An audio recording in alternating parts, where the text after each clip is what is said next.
Fireworks ignited a vegetation fire late last night. It happened not too far from where the SCU Lightning Complex Fire burned last year.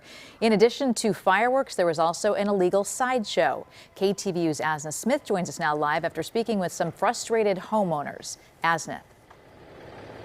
Well, Julie, thankfully the wind was gentle last night, so firefighters were able to get that fire under control quick. Here at Del Val and Mines Road, you can see the tire marks from the sideshows last night.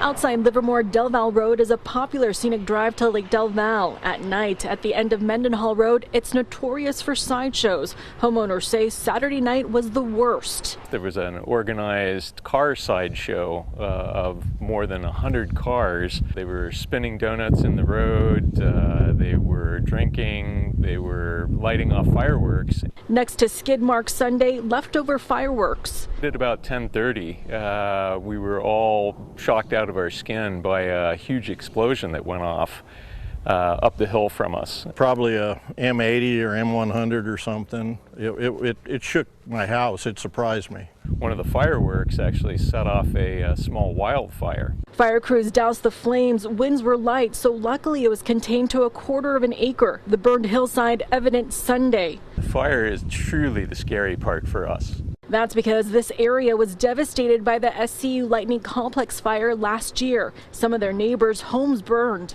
This is a state designated wildfire zone, and things burn fast, they burn hot, and they burn quickly through here. Sheriff deputies told cars to leave. Nobody was arrested, nobody was cited.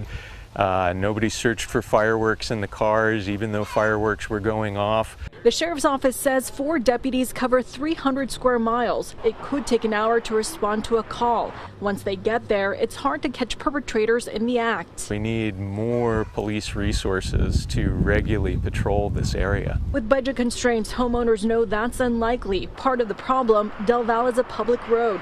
The no parking signs do little to deter crowds. This lack of consideration for the wildfire, that's what I can't understand. Homeowners now considering asking the Alameda County Board of Supervisors to close the road to non-residents at night. Trying to find some way to keep the people out that are causing the danger.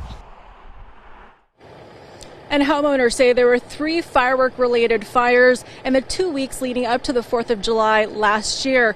And Julie, so far this year, there's been 2 fires.